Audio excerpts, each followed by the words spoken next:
To talk about Saul Leiter's photography is to talk about something like painting made with a camera.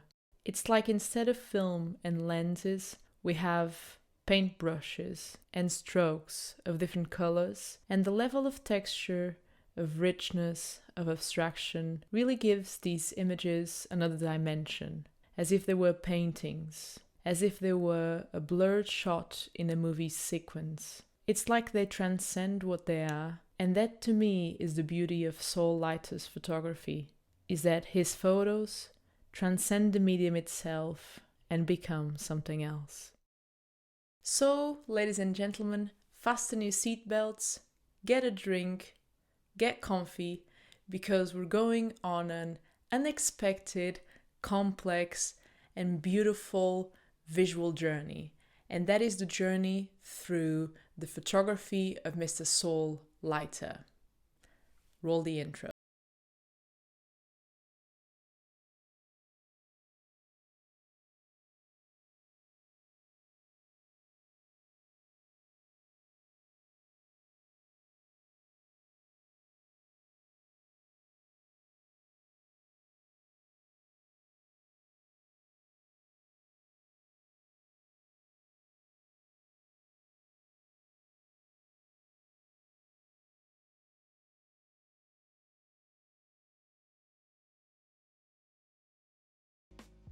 Saul Leiter was never encouraged to pursue arts or to even become a photographer.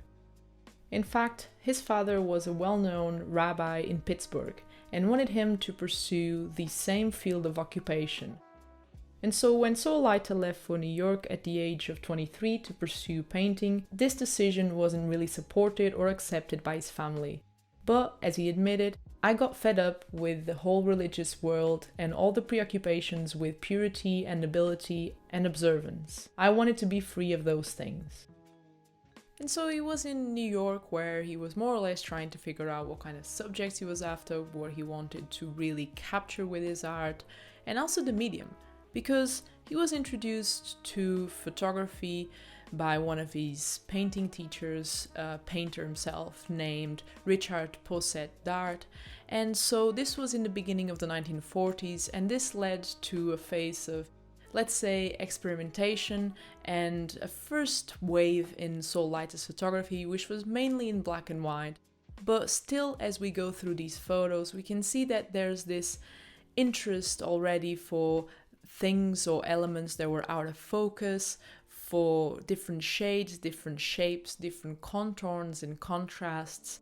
But when we really talk about Saul Leiter's photography, it can be classified, I believe, as street photography, because most of his subjects were photographed and he found them in the streets of New York. But his photography is much more abstract and expressive in the way he composes and the devices he uses to create this painterly look of his photos. He used a variety of lenses, and like we've seen when we talk about the photography of William Klein, Leiter, like Klein, used telephoto perspectives and particularly photographed with a 150mm lens. And although this is not usual, he did it so that he could create a compressed view which helped attributing painting qualities to his works. However, the fact that Leiter photographed a lot in the rain and snow, through windows, framing reflections and also leaving different elements out of focus, led to this accentuation of the painting feel to his photos. Because some of these elements would be at different distances, which resulted in a great blend of colors and shades between background and foreground. In addition to this, and perhaps a really important detail, is that Saul Leiter used a lot of expired film, particularly when shooting color film, which of course emulates colors in a different way, sometimes even creating unique color shifts. And another element that really gets me about Saul Leiter's photography is the, let's say, unorthodox way of thinking about composition. So we're used to talk about composition in a very traditional way in terms of point of views, lines, framing, low angles, high angles. And what we have here is a sort of composition that is made visually in terms of like contours, shapes, often out of focus, colors in particular, and different shades of different colors, and it's kind of like this blend that creates this different feel.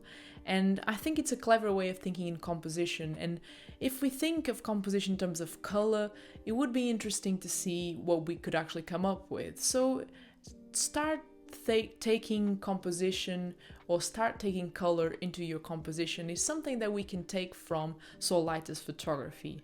And to me, that's why his photos are not really a representation of a time or a space or something that happened, an event. It's more like an impression. Because instead of this film look or this natural look of a photo, what we have is like, it feels like strokes from a brush or something that is related with painting. And when he talks about his visual choices, he says that he liked when one is not certain of what one sees, when we do not know why the photographer has taken a picture, and when we do not know why we are looking at it. And so all of a sudden we discover something that we start seeing. And I like this confusion. And the truth is that a lot of this work, or this magnificent color work that I've been showing you, was kept a secret for a really long time. So we're talking about someone who started to shoot color around the late 1940s and only rediscovered and started making prints and letting the world know about his work in the 1990s. And you might be thinking, why and what happened? Well, I have to say that I am not the right person to answer that, obviously, but I can offer you some theories. So back in the 1950s, I believe color photography was something that wasn't exactly well perceived, especially if we were talking on the realm of photography as an art. A lot of artists and photographers around this period simply thought that color photography couldn't be taken serious. Walker Evans, Robert Frank, and Ansel Adams were among some of the people that considered color photography vulgar and voiced themselves against it. And this was sort of a stigma that dominated photography until photographers like William Eggleston or Ellen Lovett showcased the beauty of color photography. And so this might explain why Saul Leiter was somewhat, not happy or reserved about his color photography and didn't want to share it. But there's also something else, which is the character of Saul Leiter himself. He was a very private man, like I said. He never thought of and sought fame or recognition.